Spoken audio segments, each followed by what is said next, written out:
জালুত, দাউদ।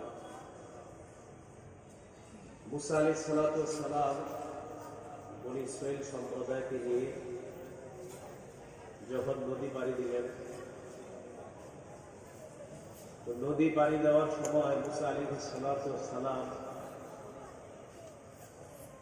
ফেরাউনের বাহিনী থেকে আল্লাহ তাআলা তাকে এবং তার জাতিকে উদ্ধার করলেন।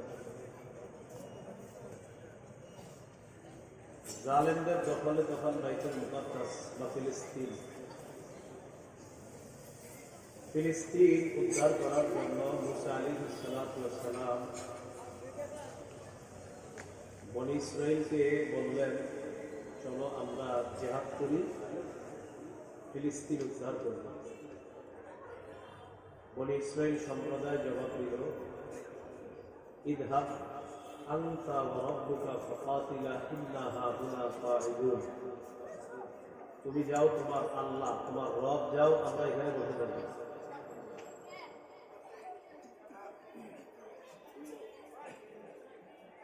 আল্লাহ তাআলা তাদেরকে সিনাই এলাকায় আটকায় দিলেন। কেউ কেউ এলাকার নাম লিখেছে, তিহ নামক এলাকায় তাদেরকে আল্লাহ আটকায় দিলেন। সেখান থেকে তারা আর বের হতে পারছে না। ওই এলাকাতেই মুসা আলাইহিস সালামের ইন্তেকাল হয়েছে।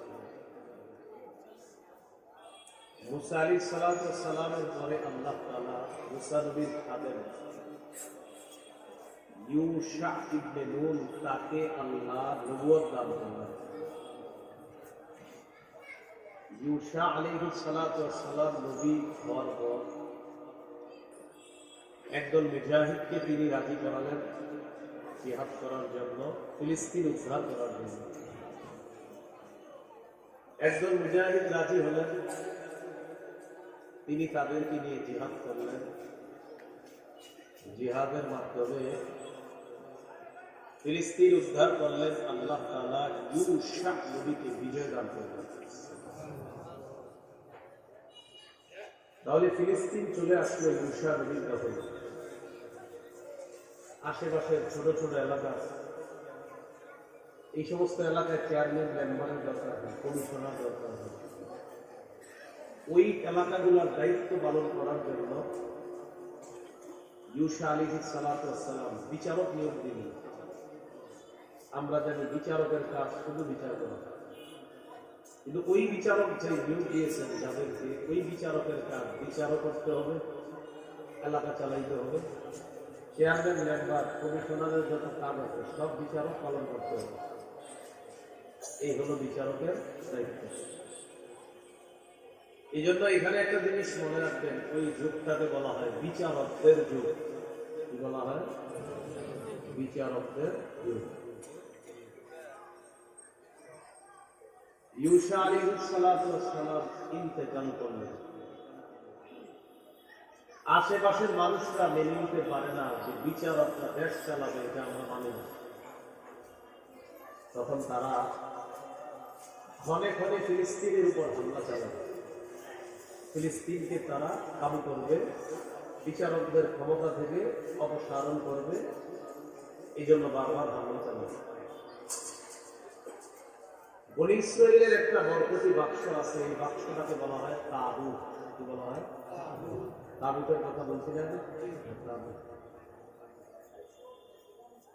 পৌত্তলিক নামে একটা সম্প্রদায় ফিলিস্তিনের উপর হামলা চালিয়ে ফিলিস্তিন দখল করে নেয়। বনী ইসরাইলের ওই বরকতি যে বাক্সটা, এই বাক্সটাও তারা ছিনতাই করে দেয়। বাক্স যারা ছিনতাই করেছে তারা হলো আসদি সম্প্রদায়। তাহলে পৌত্তলিকদের হামলার কারণে ফিলিস্তিনও হাতছাড়া হলো, বরকতি বাক্সটাও হাতছাড়া হয়ে গেল। বিচারকদের মাঝে একজন বিচারকের নাম শামবীল। কি নাম? বিচারপতি শামবীল, যার নাম, তাকে আল্লাহ তাআলা নবুয়ত দান করলেন। তিনি হলেন শামবীল আলাইহিস সালাতু ওয়াস সালাম। শামবীল আলাইহিস সালাতু ওয়াস সালাম বিচারপতি থেকে নবী হলেন। তিনি নবী হওয়ার পরেও আশেপাশে জুলুম নির্যাতন হবে না। জুলুম নির্যাতন চলতেছে, সঙ্গে নবীকে বনী ইসরাঈল বলল আমাদের জন্য একজন বাদশা নিয়োগ করেন। যে বাদশাকে নিয়োগ করবেন এই বাদশাহী করবে, পাশাপাশি আমরা জিহাদ করব, তার পতাকা তোলে তার নেতৃত্বে আমরা জিহাদ করব, এমন একজন বাদশা আমাদের জন্য আপনি নিয়োগ করে দিন। কাকে বললেন? নবীকে। সঙ্গে নবী জবাব দিলেন, তোমাদের উপর জিহাদ খরচ করা হলে আমার মনে হয় তোমরা বেশিরভাগ পিছনে সরে যাবা, জিহাদ করবা না। তারা জবাব দিল, আমাদের কি হলো যে আমরা জিহাদ করবো না? আমাদেরকে আমাদের ঘর বাড়ি ছাড়া করা হলো, সন্তানদের থেকে আমাদেরকে আলাদা করা হলো, আমরা কেন জিহাদ করবো না? বাস্তবিকই তাই হলো, যখন জিহাদ খরচ করা হলো বেশিরভাগ পিছনে সরে গেল, কিছু মানুষ জিহাদের জন্য রাজি হল। সঙ্গে নবী আল্লাহর কাছে বললেন, আল্লাহ জিহাদ তো আপনি খরচ করলেন, এখন এই জিহাদে নেতৃত্ব দেওয়ার জন্য একজন বাদশা নিয়োগ করে দেন, যিনি বাদশাহী করবেন আবার জিহাদে নেতৃত্ব দান করবেন। আল্লাহ তাআলা তখন তালুত নামে একজনকে বাদশা হিসেবে নিয়োগ করে দিলেন। নাম কি? তালুত। আগে বলছি কিনা তালুতের কথা? তালুত বাদশা হওয়ার পর বনী ইসরাঈল বলতে লাগলো, তাকে আমরা বাদশা মানি না। কেন? সে আমাদের উপর কিভাবে কর্তৃত্ব করবে, সে আমাদের উপর কিভাবে বাদশাহী করবে, হুকুমত চালাবে। বাদশা হওয়ার বেশি যোগ্য আমরা, সে না। কেন সে না? কারণ তার টাকা পয়সা নাই, তার সম্পদের প্রাচুর্যতা নাই, সে কিভাবে বাদশা হয়? আমরাই বাদশা হওয়ার যোগ্য। সঙ্গে নবী বললেন, টাকা পয়সা না থাকলেও তার দুইটা যোগ্যতা আছে, তার এলেম আছে, নেতৃত্ব দেওয়ার গুণ আছে, দৈহিক শক্তি আছে, জিহাদের ময়দানে আমির হিসাবে কাজে লাগবে। বনী ইসরাঈল বলল, এরপরেও টাকা পয়সা ছাড়া একটা মানুষ কিভাবে নেতা হয়? এই কথা থেকে বোঝা যায় পূর্বের জামানা থেকে কিছু মানুষের আকীদা এমন যে নেতা হতে টাকা লাগে, নেতা হতে কি লাগে? টাকা লাগে। সেই ধারাবাহিকতা আমাদের এই যুগে এখন গরুর মার্কা কিছু মস্তিষ্ক পাবেন, যারা চা দোকানের সামনে বৈশা নির্বাচনের সময় চা খাবে আর অপেক্ষায় থাকবে কে 500 দিবে, কে 1000 দেওয়ার পর অপেক্ষা আছে কে দিবে 2000, অপেক্ষায় থাকে কে দিবে 4000। যতগুলা পার্টি আছে প্রত্যেক পার্টি থেকে সে টাকা খাবে, এই গোবর মাস্টার মস্তিষ্ক নিয়ে কিছু মানুষ চা দোকানের সামনে হবে। পরে নেতা এসে টাকা দিলাম, টাকা বিলাইতে বেচারা 5-6 কোটি টাকা নির্বাচনে খরচ হয়ে যায়।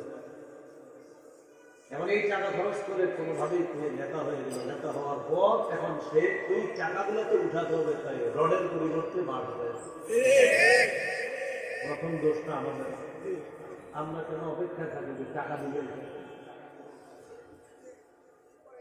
এখান থেকে শিখলাম নেতা হওয়ার মাপকাঠি টাকা না। নেতা হওয়ার জন্য যোগ্যতা 1 নম্বর হলো এলেম থাকতে হবে, কোরআন হাদিসের বিদ্যা থাকতে হবে। 2 নম্বর নেতৃত্ব দেওয়ার যোগ্যতা থাকতে হবে। তাই দেশের ছোট থেকে বড় যে কোনো সেক্টরে ইসলামী মাইন্ডের মানুষকে যদি না বসাই আর এই সুযোগ যদি আমরা কাজে না লাগাই, 50 বছরে এই সুযোগ আর পাওয়া যাবে না।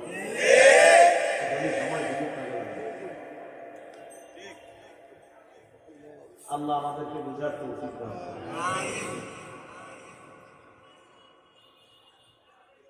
জিহাদ খরচ করা হয়েছে, জিহাদের নেতাও আল্লাহ দিয়ে দিলেন। নাম কি? তালুত। বনী ইসরাঈল বলে, ঠিক আছে বুঝলাম, সে যে আমাদের বাদশা, এটার কোনো দলিল আছে? সঙ্গে নবী বললেন, হ্যাঁ দলিল আছে। কি দলিল? আপনারা কিন্তু মন দিয়ে সুন্দর হচ্ছেন, আমি জিজ্ঞাসা করেছিলাম, বলে ফেলছি। দলিল হলো তোমাদের হারিয়ে যাওয়া বরকতি যে বাক্সটা আছে, এই বাক্সটা যেটা ফিলিস্তিনের উপর হামলা চালায়, ওই বাক্সটা ছিনতাই হয়েছিল। এই ছিনতাইকৃত বাক্সটা তোমাদের কাছে চলে আসবে, ফেরেশতারা বরকতি বাক্সটা তোমাদের কাছে বহন করে পৌঁছায় দেবে। এটা হলো সে বাচ্চা হওয়ার দলিল। বাস্তবিক অর্থেই ফেরেশতারা বহন করে বরকতি বাক্স তথা তাবুত, যেটাকে বলা হয়, এই তাবুত কি বলা হয়? বাক্স। বাক্সটাকে আল্লাহ কোরআনে বলছে তাবুত। এই বরকতি তাবুতটা ফেরেশতারা বহন করে দিয়ে গেছে।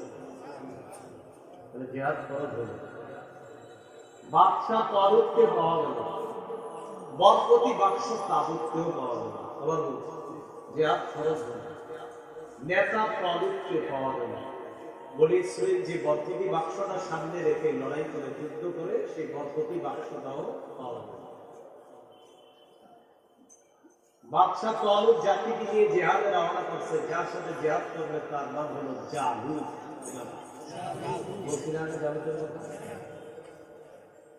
জালুতের সাথে লড়াই করবে। জালুত হলো জালেম বাদশা। এই জালেম জালুতের সাথে লড়াই করবে। জালুতের অনুসারী যারা আছে তারা অপেক্ষা করতেছে, তাদের সাথে লড়াই করে ফিলিস্তিন উদ্ধার করতে হবে। লড়াইয়ে যাওয়ার সময় সামনে একটা নদী পড়বে, সামনে একটা নদী পড়বে, নদী। বাদশা তালুত তার জাতি মুজাহিদ বাহিনীকে বললেন, এই নদী সামনে পড়বে, পড়ার পর তোমাদেরকে একটা পরীক্ষা করা হবে। নদীর পানি মন চাইলেও পান করবা না, যদি পান করো আমার মুজাহিদ বাহিনীতে তোমরা থাকতে পারবে না, ছিটকে মরবা। আর যারা পান করবে না তারা আমার মুজাহিদ বাহিনীতে থাকবে। তোমরা আমাদের জিহাদের ময়দানে কতটুকু মানবা এটার পরীক্ষা এখন হবে। আমার এই কথা এখন যারা মানবা, বুঝে যাবে তারা জিহাদের ময়দানেও আমাকে মানবা। এটার একটা পরীক্ষা আল্লাহ এখন করি। এখানে একটা প্রশ্ন এসে যায়, সেটা হলো জিহাদের ময়দানে যিনি নেতৃত্ব দিবে তাকে মানা, ইতাআত করা। বলেন কি করা? বলেন ইতাআত। আরো জোরে বলেন ইতাআত।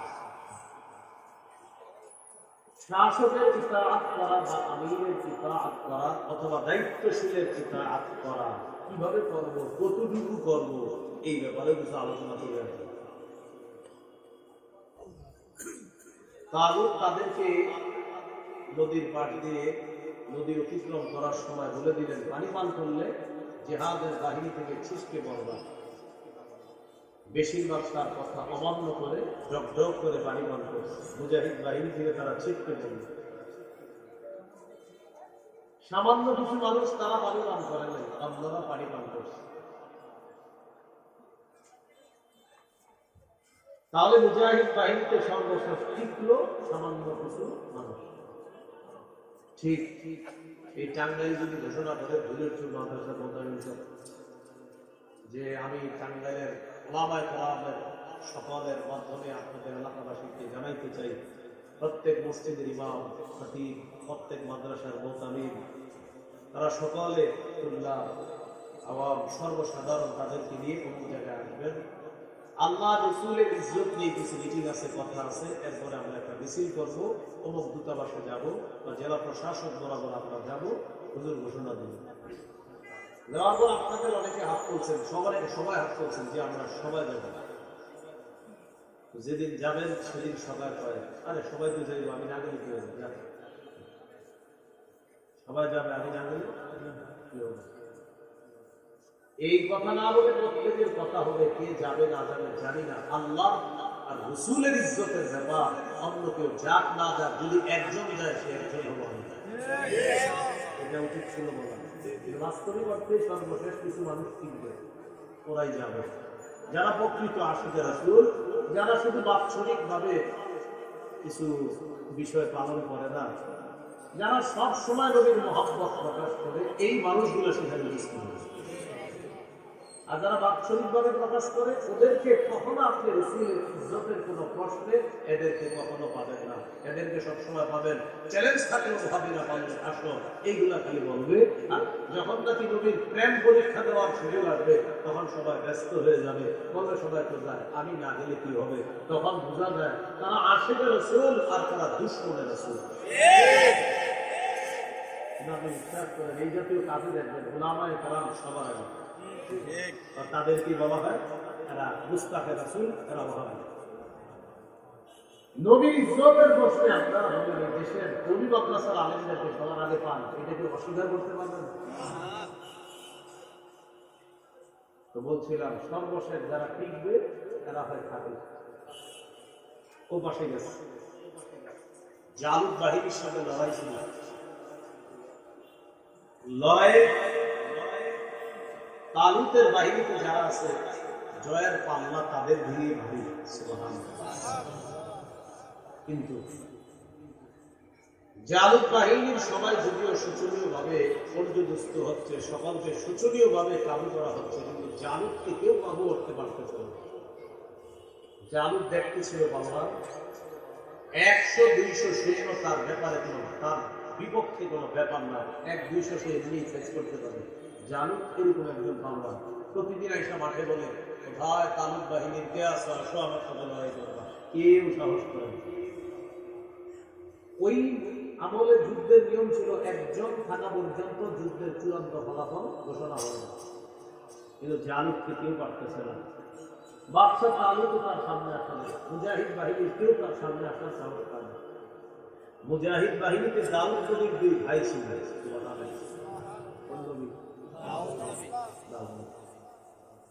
দাউদ নবীর তিন ভাই তিনি হলেন সবার ছোট ভাই বড় দুই ভাই জিহাদে গেছে বাবা অসুস্থ হওয়ার কারণে ছোট ভাই দাউদ নবী জিহাদে যান নাই তিনি বাবার সেবায় আসেন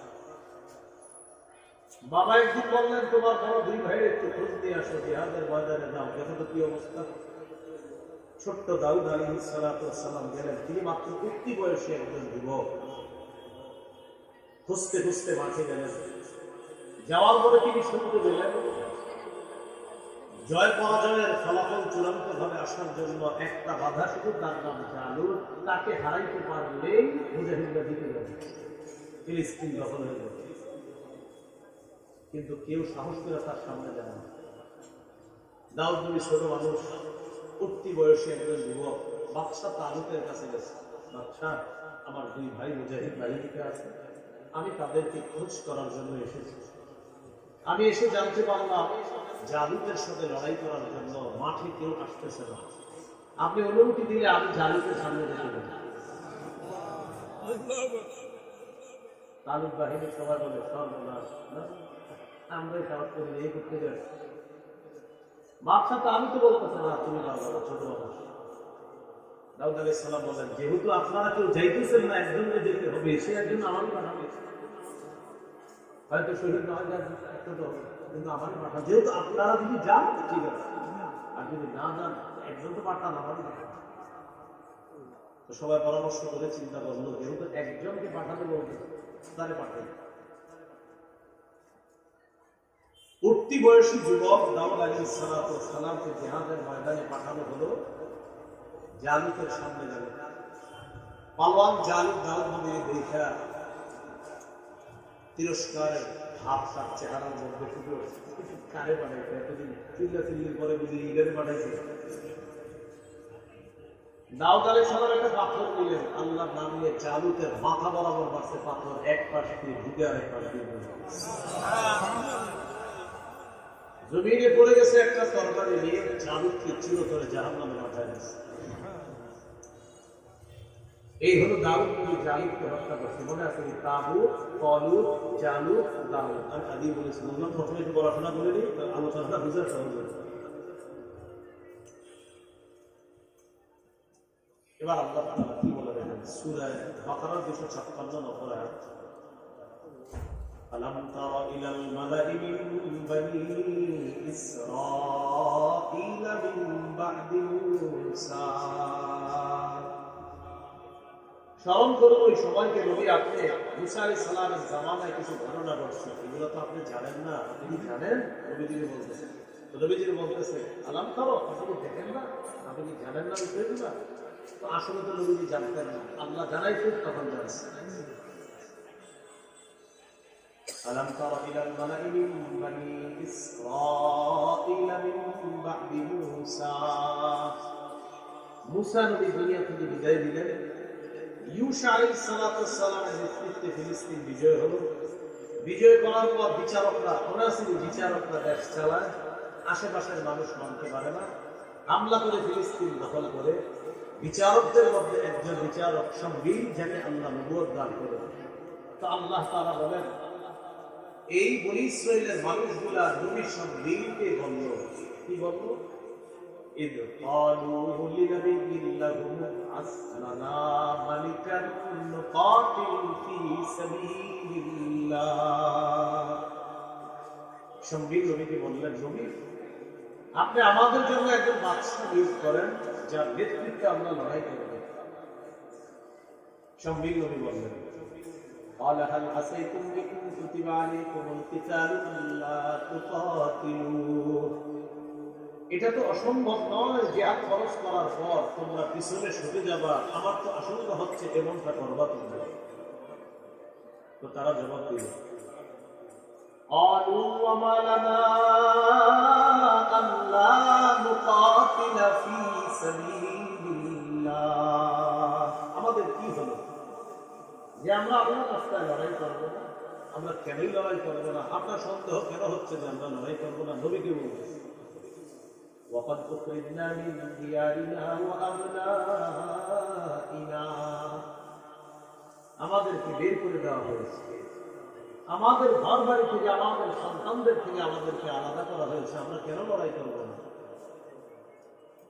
এই কথা বলার পর আল্লাহ তাআলা বলেন, فلما كتب عليهم القتال تولوا إلا قليلا منهم। যখন তাদের উপর জিহাদ ফরজ করা হলো, কিছু ছাড়া সবাই কিছু হটলো। সম্বিল নবীর কথা একদম সঠিক, কিছু ছাড়া সবাই পিছনে হটলো। জিহাদের নিয়ম আমাদের আছে না?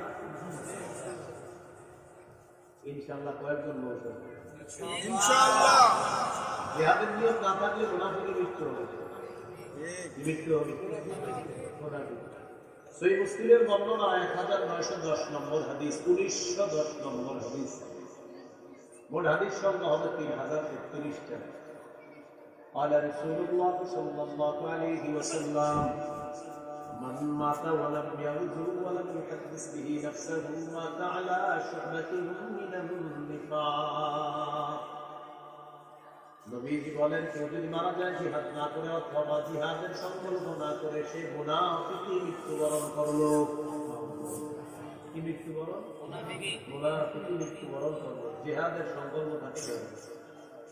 قال رسول الله صلى الله عليه وسلم عليكم بالجهاد في سبيل الله فإنه باب من أبواب الجنة।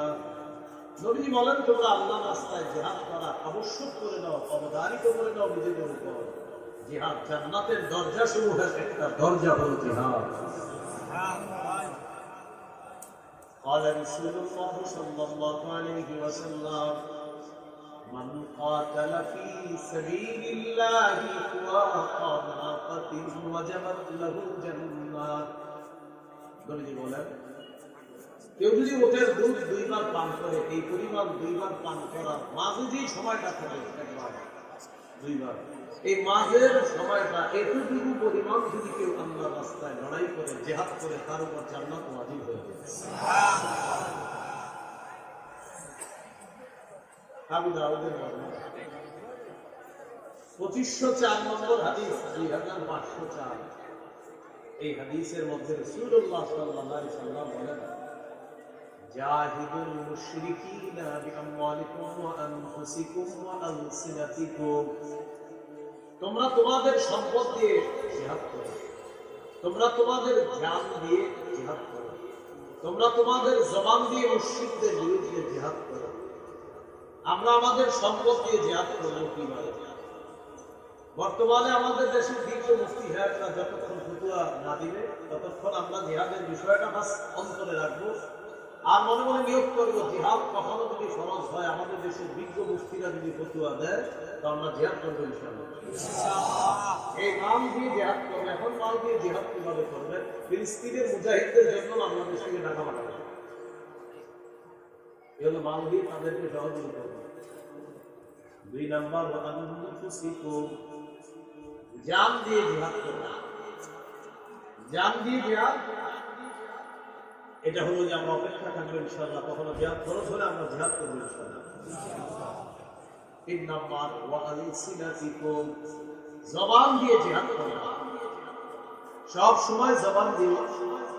বর্তমান ফিলিস্তিনের শত্রু যারা, মুজাহিদদের শত্রু যারা, এই শত্রুদের বিরুদ্ধে আমাদের জবান দিয়ে বন্ধ থাকতে হবে।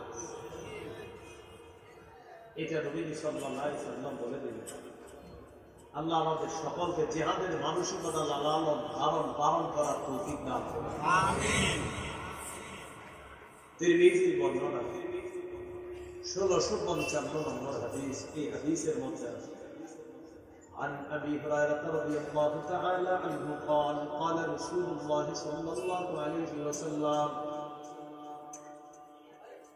নবীজি সাল্লাল্লাহু আলাইহি ওয়াসাল্লাম বলেন সালাসুন হাক্কুন আলাল্লাহি আউনুহুম, তিন ব্যক্তি এমন যাদেরকে সাহায্য করা আল্লাহ নিজের উপর ওয়াজিব করে দেয়। তিন ব্যক্তিকে সাহায্য করা আল্লাহ নিজের উপর ওয়াজিব করে দেয়। এক নম্বর আল মুজাহিদু ফি সাবিলিল্লাহ, মুজাহিদ যে জিহাদের ময়দানে আছে তাকে সাহায্য করা আল্লাহ নিজের উপর ওয়াজিব করে দেয়।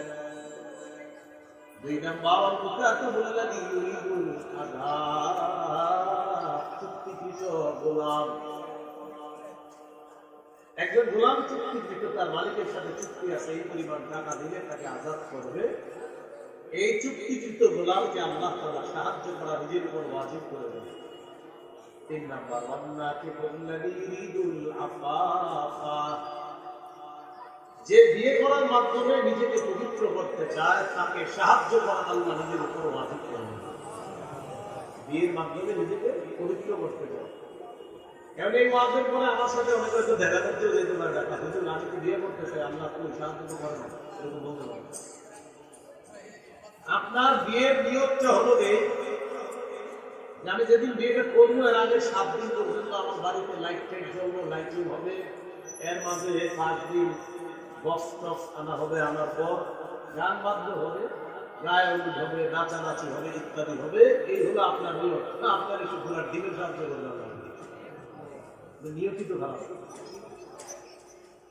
আপনার নিয়ত গুনাহ করা,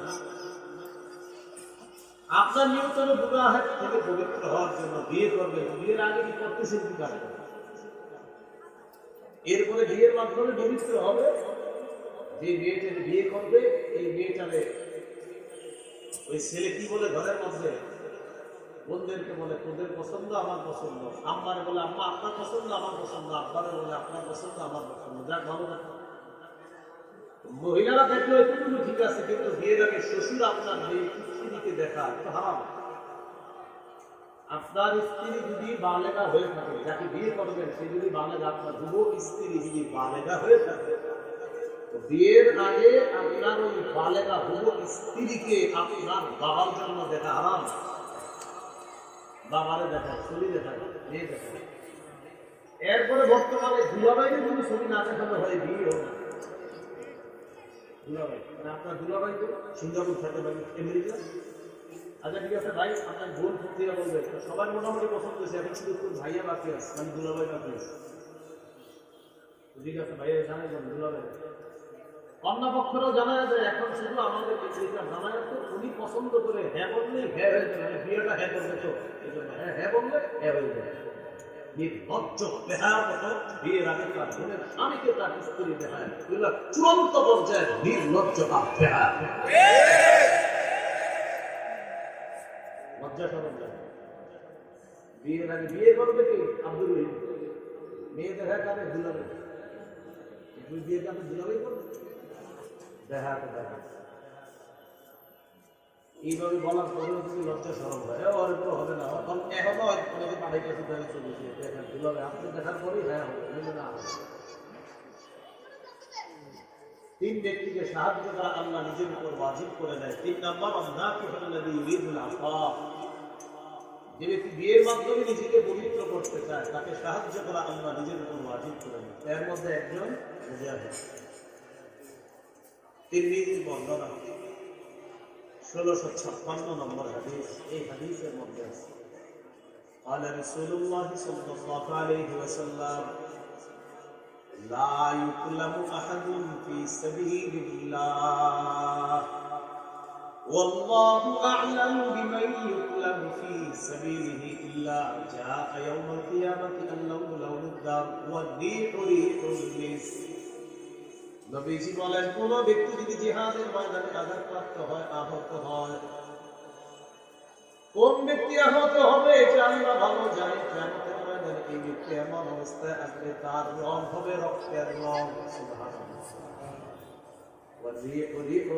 তার শরীর থেকে মেশক আম্বরের ঘ্রাণ বের হবে শুধু আঘাতপ্রাপ্ত হবে শরীর থেকে মেশক আম্বরের ঘ্রাণ বের হবে শুধু আঘাতপ্রাপ্ত হবে তাহলে মুসলমান ভাইয়েরা জিহাদের নিয়ত আছে তো সবার আল্লাহ তৌফিক দান করুন আমিন আবু দাউদের হাদিস 1449 নম্বর হাদিস 1449 এই হাদিসের বর্ণনাকারী আব্দুল্লাহ ইবনে হুবশিল খাসআমি রাদিয়াল্লাহু তাআলা আপনারা পুরাটা নাম মুখস্থ রাখার চেষ্টা করেন না পারলে একজন সাহাবী আব্দুল্লাহ ইবনে হুবশিল খাসআমি রাদিয়াল্লাহু তাআলা আনহু বর্ণনা তিনি বলেন أن رسول الله صلى الله عليه وسلم سئل أي الأعمال أفضل يا رسول الله নবীকে প্রশ্ন করা হলো ইয়া রাসূলুল্লাহ কোন আমল আল্লাহর কাছে সবচেয়ে শ্রেষ্ঠ নবীজি জবাব দিলেন তুলুল কিয়াম নামাজে দাঁড়িয়ে থাকা লম্বা সময় এটা হলো আল্লাহর কাছে শ্রেষ্ঠ আমল সুবহানাল্লাহ নামাজে দাঁড়িয়ে আমি শীতকাল রাতটা কাজে লাগাই শীতকালে রাতটা কাজে লাগাই লম্বা রাত 10টায় যদি ঘুমান 4টায় উঠলে 6 ঘন্টা ঘুম হয় 4টার পরেও তাহাজ্জুদের সময় থাকে إلى أي الصدقة أفضل يا رسول الله এরপর সবচেয়ে শ্রেষ্ঠ সদকা কোনটা হুজুর আপনার কাছে জানতে চাই এক নাম্বার শ্রেষ্ঠ আমল কোনটা বললেন তুলুল কিয়াম লম্বা সময় দাঁড়িয়ে থেকে নামাজ পড়া তো প্রশ্ন করলেন أي الصدقة أفضل يا رسول الله হুজুর কোন সদকা সবচেয়ে শ্রেষ্ঠ নবীজি বললেন জাহাদুল মুকিল্লি কষ্ট করে পরিশ্রম করে কষ্টার্জিত যে টাকা আছে এই টাকা থেকে কিছু সদকা করা এটা আল্লাহর কাছে শ্রেষ্ঠ সদকা হয়ে যায়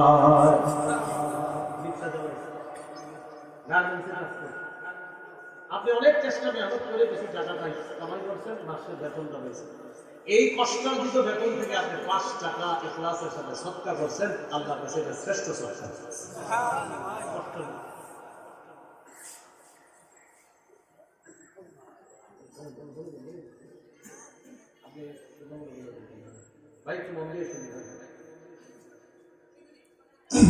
আমাদের মাহফিল প্যান্ডেলের দক্ষিণ পাশে একটি ছোট বাচ্চা পাওয়া গেছে কান্নারত অবস্থায় বাচ্চাটি তার বাবা মাকে খুঁজছে আমরা দ্রুত তার সন্ধানে আমাদের প্যান্ডেলের দক্ষিণ স্তরে চলে যাই বুঝছেন সবাই একটা বাচ্চা প্যান্ডেলের দক্ষিণ পাশে আছে তাকে পাওয়া গিয়েছে কাঁদতেছে বাচ্চাটা এই বাচ্চার অভিভাবক যারা আছেন আপনারা মেহরবানি করে বাচ্চাটাকে নিয়ে যান আর বাচ্চাটা যেখানে আছে আপনারা তো হাত ছাড়া করবেন না বাচ্চাটাকে ওখানে রাখেন ওর অভিভাবক আসার পর অভিভাবকের কাছে বুঝিয়ে দিবেন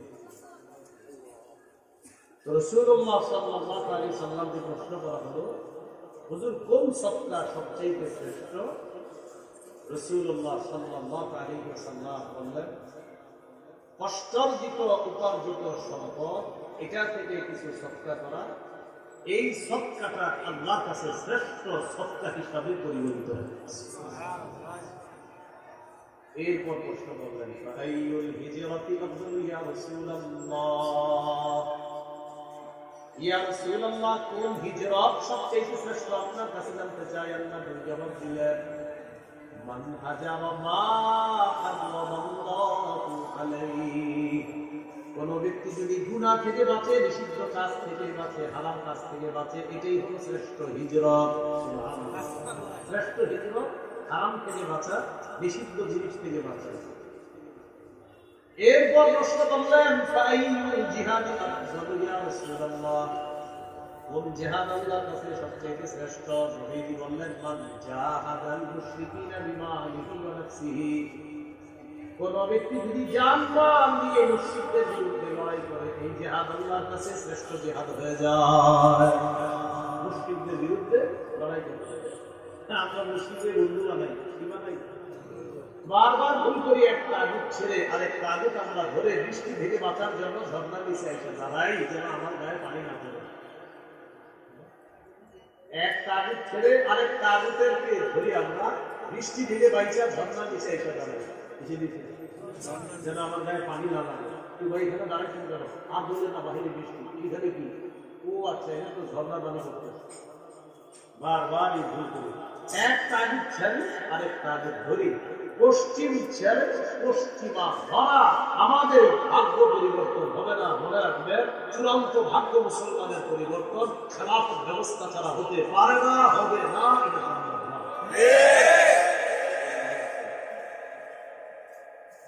হ্যাঁ, আমরা বারবার ভুল করি। সেই জন্য বলছিলাম, আমাদের মুসলমান যারা ইসলামী দলগুলো আছে, আমাদের একটা সুবর্ণ সুযোগ চলছে। গুতাগুতি বাদ যদি এখনো না দিতে পারি, আর 50 বছরেও আমার সুযোগ পাবে না। 50 বছর হলে আপনার প্রতিযোগিতা কাটাতে হবে। এই জন্য এই পিরিয়ডটা এখন সুযোগ দিতে হবে। আমাদের দেশের মুসলমান জাতি এখন চায় কোরআন সুন্নাহওয়ালা মস্তিষ্কের কেউ আমাদের নেতৃত্বে আসুক।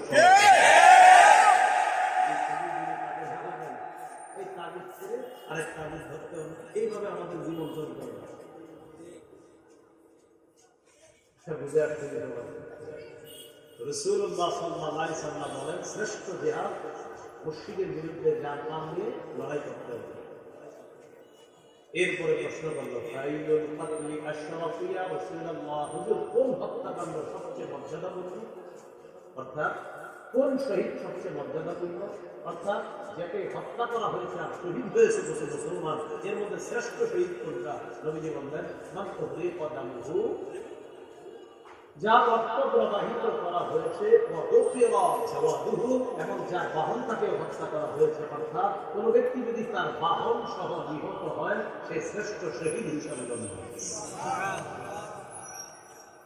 তাহলে জিহাদ যদি এই দেশে কিছু মুফতি সাহেবরা ফতোয়া দেয়, আর যদি খরচ হয়, কিছু থাকবো না, সবাই থাকবো ইনশাআল্লাহ।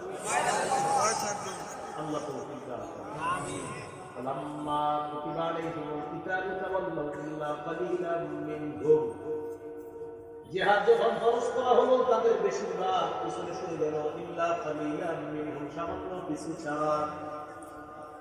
আল্লাহ তাআলা বলেন, যারা পিছনে হটলো তারা হলো জালেম। আল্লাহু আলীমুম বিয-যালিমিন, আল্লাহ জালেমদের ব্যাপারে সম্যক অবগত, সব জানেন। তাহলে জিহাদ ফরজ করা হলো বনি ইসরাঈলের উপর। এবার একজন নেতা দরকার। তারা সব মিল নবীকে বলছে, আমাদের নেতাকে হবে। সব মিল নবী কি বলে দেবে? وقال لهم نبيهم إن الله قد بعث لكم طالوت ملكا, সম্মিল নবী তাদেরকে বললেন, আল্লাহ তাআলা তোমাদের জন্য তালুতকে বাদশা হিসাবে নির্বাচন করেছেন, তালুতকে বাদশা বানিয়েছেন।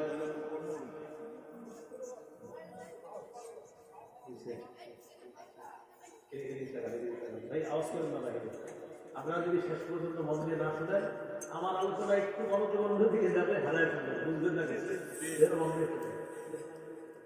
তারা বললো আমাদের নেতা দরকার।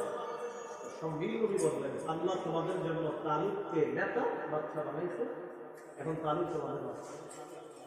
বনি ইসরাঈল জবাব দিতেছে, قالوا أَنَّى يَكُونُ لَهُ الْمُلْكُ عَلَيْنَا وَنَحْنُ أَحَقُّ بِالْمُلْكِ مِنْهُ وَلَمْ يُؤْتَ سَعَةً مِنَ الْمَالِ, সে আমাদের উপর কিভাবে নেতৃত্ব দিবে?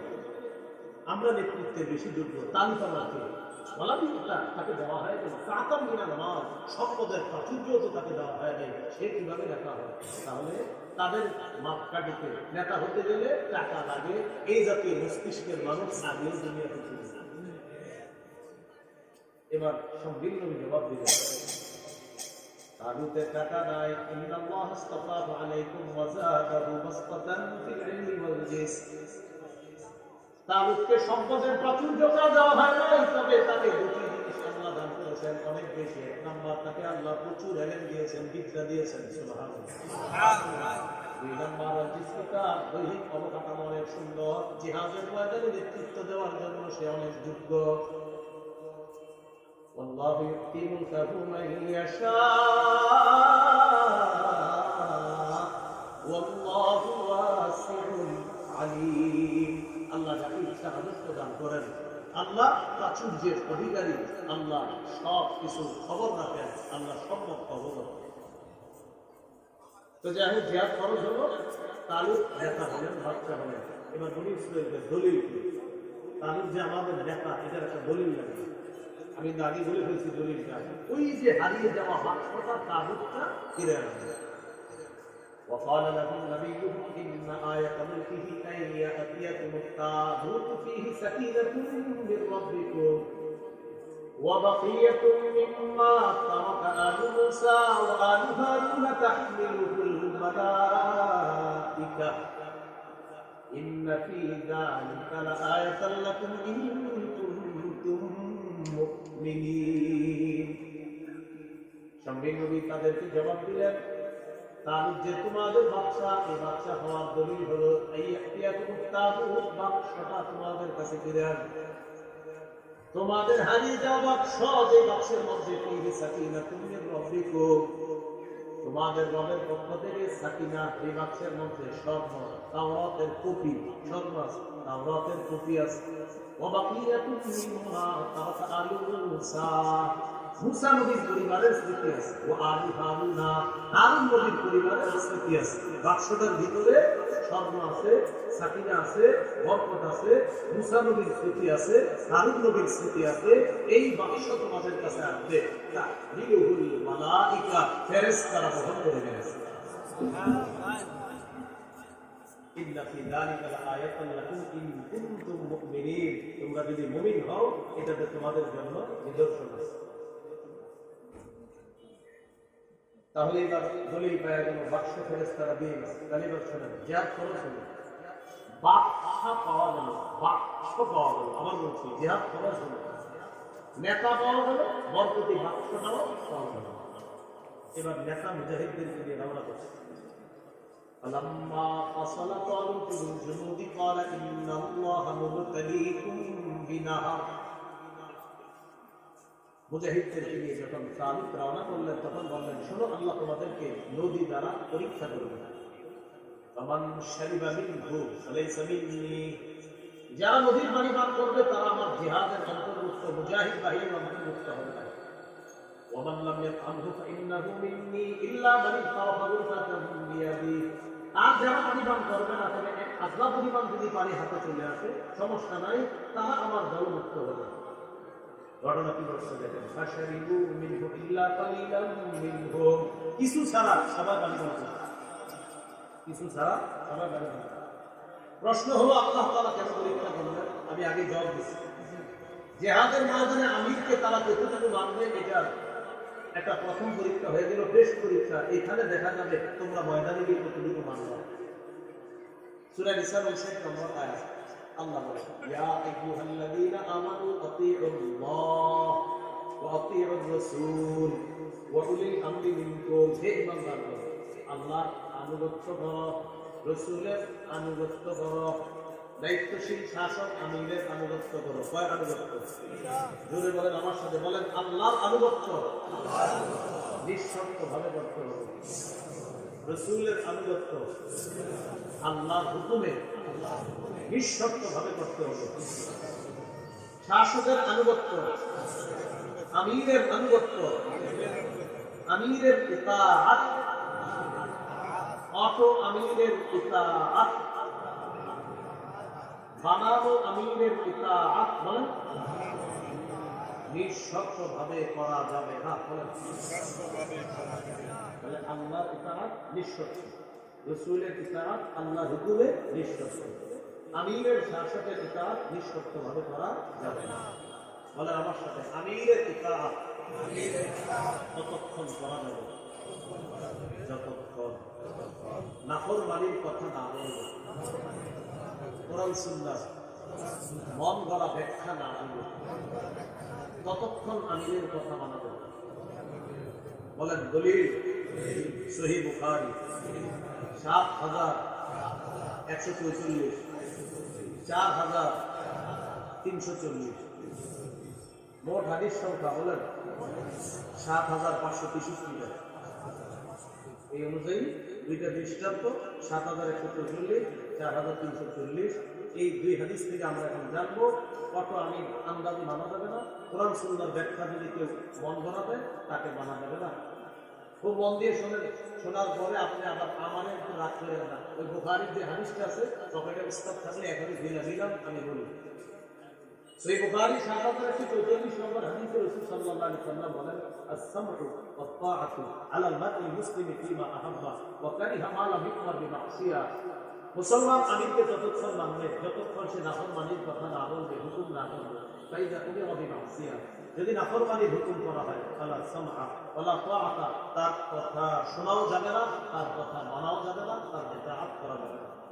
এটা হলো সহিহ বুখারীর ৭,১৪৪। এখন বলতেছি ৪,৩৪০ নম্বর হাদিস বুখারী। এই হাদিসটা সবাই গল্পের মতো মনে রাখবেন, মন দিয়ে শুনুন। আলী রাদিয়াল্লাহু তাআলা আনহু বর্ণনা, তিনি বলেন, বাসান নবী সাল্লাল্লাহু আলাইহি ওয়াসাল্লাম সারিয়াতান ইসতামাল আলাইহি রাজুলান মিনাল আনসার ওয়া আমারাহু ফায়ুতিউহু।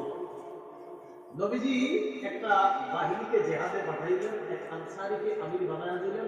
মুজাহিদ বাহিনীকে বললেন, আমি যা বলবো সব শুনবা। এই কথা বলার পর মুজাহিদ বাহিনীকে ফাগাদিবা আমির সাহেব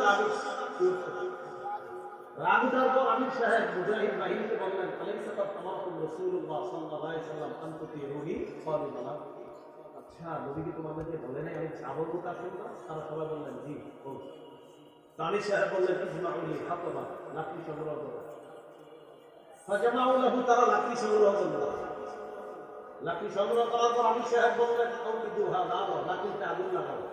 ফাআকাদুহা নার, আগুন লাগাই দিয়েছে। লাগানোর পর আমির সাহেব বললেন, উদখুলুহা, আগুনে ঝাঁপ দাও। আগুনে ঝাঁপ দাও। যখন আগুনে ঝাঁপ দিতে বলছে, এক সাহাবী আরেক সাহাবীর হাতে ধরে তারা ফাহামু রেডি হয়ে গেছে ঝাঁপ দেওয়ার জন্য। মানে আমিরের হুকুমে আগুনে ঝাঁপ দিতে রেডি। ফাহামু, তারা মানসিকভাবে প্রস্তুত। ঝাঁপ দেওয়ার আগে এক সাহাবী আরেক সাহাবীর এইভাবে হাত ধরে আর বলে, এই আসলে ঝাঁপ দিব কেন? আগুন থেকে বাঁচার জন্যই তো মুসলমান হয়েছে, নবীর হাতে হাত রাখছে আগুন থেকে বাঁচার জন্য। সেই নবী আগুনে ঝাঁপ দেওয়ার হুকুমও মানতে বলবে, বিষয়টা বিশ্বাস হচ্ছে না। এটা বলার পর তারা ঝাঁপ দিবে কি দিবে না, দিবে কি দিবে না সিদ্ধান্তহীনতায় ভুগছিল। সাতটা সমাধান না, আগুন নিবে গেছে। আমির সাহেবের রাগও ঠান্ডা হয়ে গেছে, আলহামদুলিল্লাহ। কিন্তু আমাদের ভদ্র ঠিকটা নয়, ঠান্ডা হয় না। আমির সাহেবের রাগ ঠান্ডা, আমরা দোয়া করি হযরতেরও ঠান্ডা হয়ে গেছে। রাগ ঠান্ডা হয়ে গেছে, আগুন নিভে গেছে।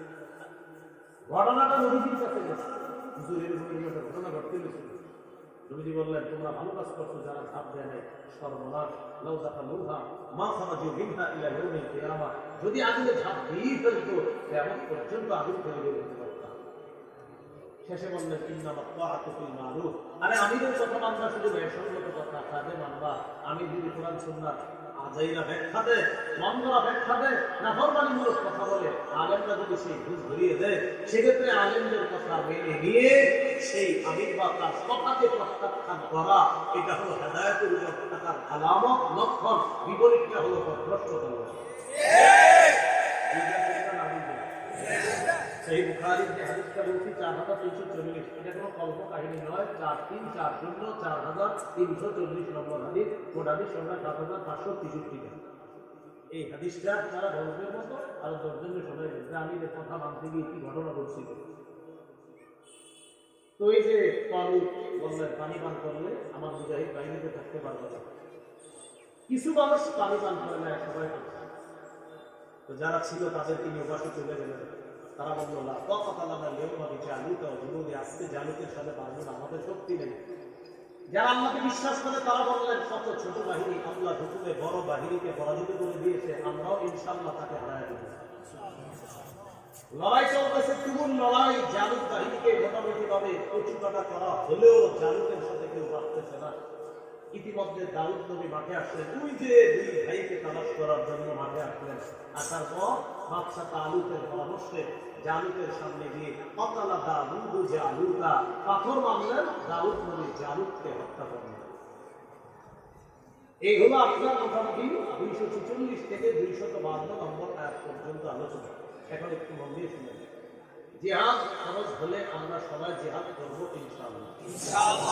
আমাদের একজন আমির থাকবে, বাকি আমিরকে মানব শর্ত সহ না শর্ত ছাড়া? শর্ত সহ। বরকতি কোন জিনিসকে আমরা সবসময় মূল্যায়ন করবো, শাহাদাতের তামান্না রাখবো। সর্বোপরি উলামায়ে কেরামের কথাগুলা কোরআন সুন্নাহর আলোকে আমরা মেনে নেওয়ার চেষ্টা করবো, বলেন ইনশাআল্লাহ। এই মাঠে যারা আছেন দুই হাত তুলে বলেন, তারা কারা মেনে নেবেন ইনশাআল্লাহ। আমরা